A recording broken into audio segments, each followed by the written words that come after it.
What's going on, people? Welcome back to another episode of the Fantasy Football Busters podcast. It's a special one because I actually got my boy Eric Yeah, right here in bro. person. We're in person, baby. Hell Love yeah. to be here. Love when this shit happens.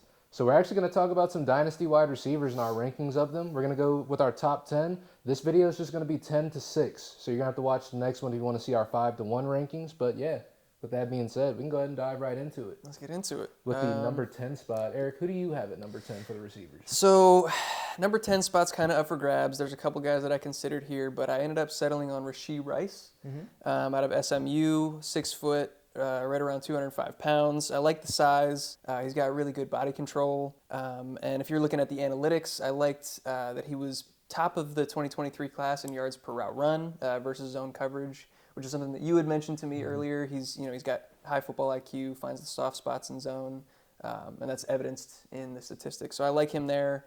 I think he's a little iffy as far as like his contested catch rate, which concerns me. But I mean, statistically, he put up huge numbers last year at SMU, so I got him at 10. Nice. I like that pick. At 10, I've got Marvin Mims. Okay. Out of Oklahoma. I just think he's very good downfield, has really good body control, can take the top off the defense. Yep. He's just one of those guys who can do that. And when he has the ball, he is a pretty violent runner, which is something you like to see out of a wide receiver. He'll fight for those extra yards. And I saw a crazy stat that as a sophomore, he had 22 yards per catch, which is absolutely insane. It was astronomical. Yeah. Crazy. But the only drawback I have is that he is on the smaller side, so it could limit his use, could limit him as a slot receiver. But he is good at high pointing the ball as well, so he does play bigger than his size. So not a complete knock on him at all. That's why he's still in the top 10. He is still good. Right. And the only other thing I had is he does have experience as a punt returner as well, so that is something that could get him on the field pretty soon. Yeah, I like him a lot. I have him a little bit higher on the list, but I think what you said is going to be a theme. Like, there's a lot of undersized guys that play bigger than their frame, so we're going to see a lot more of that. But we'll get into the number 9 spot, and I have Parker Washington out of Penn State at my number 9. He's not huge. I want to say he's 6 foot and just under 200 pounds, but again, plays bigger than his frame. Really good contested catch guy. And I think he's good down the field as well. And I don't think he's going to be limited to the slot role, even though he's a little bit on the smaller side. So I think he'll be able to take advantage in the NFL of being deployed in a versatile manner at all spots and being used. Also with his the way that he runs after the catch, I think he could be used around the line of scrimmage. So just a versatile player that I like a lot. No, I like that, especially if he lands in the right spot. Yeah. He could be really, really good. The team can get creative with how to use him. Yeah.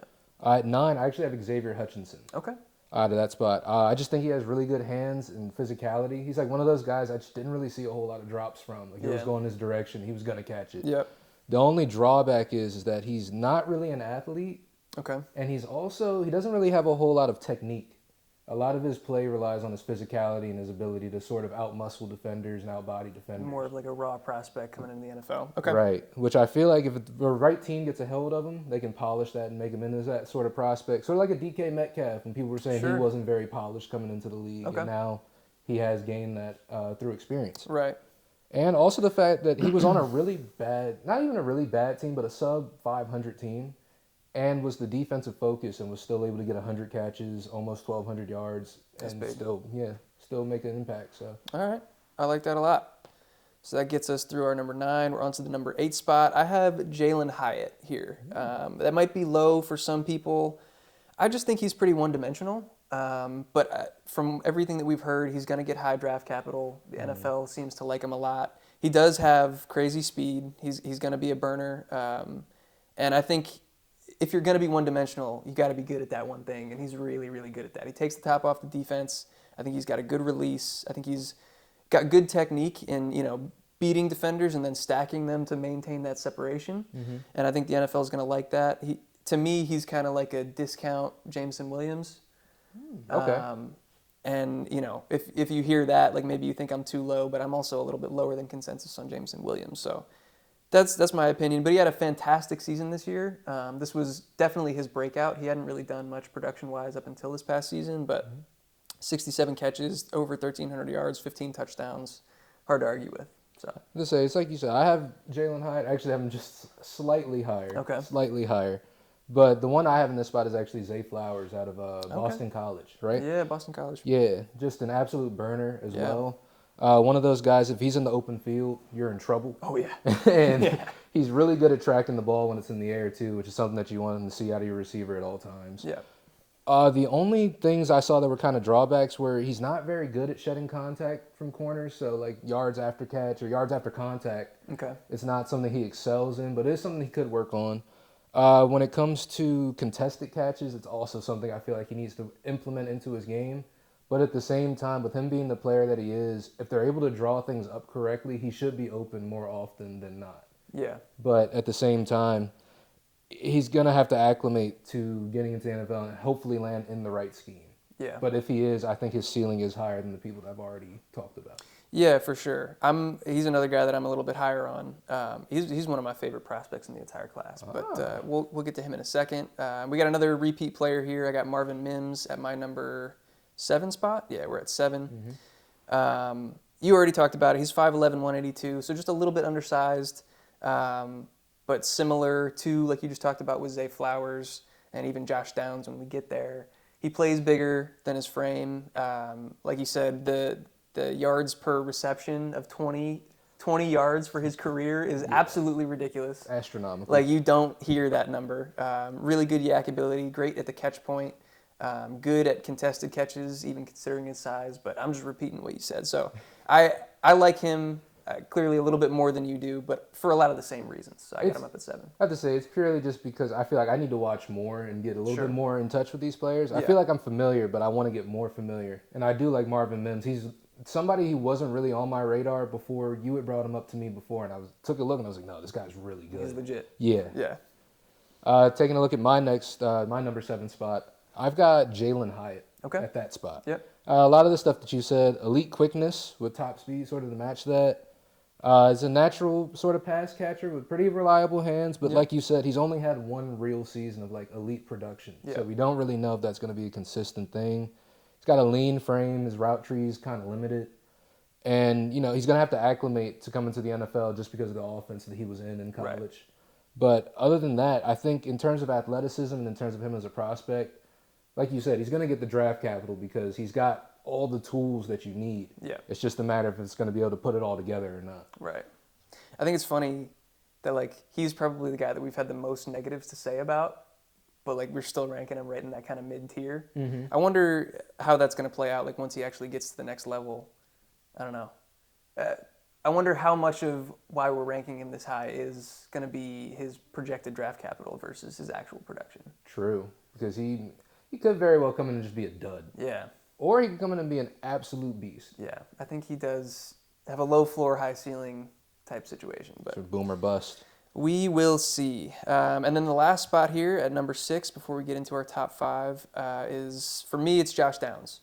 I think you could argue for him in the top 5. I think he's an incredible talent. Again, same situation where he's a little bit undersized, but plays bigger than you would expect at 5'10", 175. He had incredible production at UNC, like the exact opposite of what we were just talking about with Jalen Hyatt. He had a career full of production with 2 straight 1,000-yard seasons, a career target share of 34%, which is in the 97th percentile. Like, he's just a baller.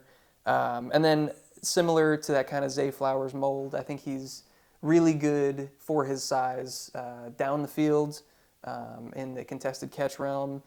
I don't think he's super physical after the catch, but I think he's shifty. He's got good acceleration and speed, and so he can make things happen in open field, but I don't think he's going to be like breaking a bunch of tackles or anything. I definitely feel that. Yeah. I have him a little bit higher as well. Okay. I do have him in that top 5, just slightly, but we'll talk about that next video. Yeah, spoiler alert. But 6, I have Rashee Rice. This is where he landed for me, actually. You got him pretty high. Yeah, I do, actually. I dig it. I like him off the line. I like he has good release and speed off of the line. He's not really a top-end speed once he gets in the open field and gets going. Sure. But off the line and with beating those corners off the line, he is good at that. Yeah. And it is something, like you said, he's best in the draft class in terms of beating the zone and finding those spots because he is really good at finding those soft spots in the zone to just sit in and wait, which is something that we see out of players who have been really good in the NFL, like Cooper Kupp. Do I think he's Cooper Kupp? No. I'm not going to say that. Don't do that to yourself. Yeah, no. But I'm saying it is a good skill to have when you're not the most athletic player on the field. Like Cooper Kupp is not the most athletic guy on the Rams. Right. But he's stupidly open all the time because he's able to find those soft spots. And if that's able to translate over to the NFL level, there's a place for Rashee Rice. For sure. For sure. I understand that.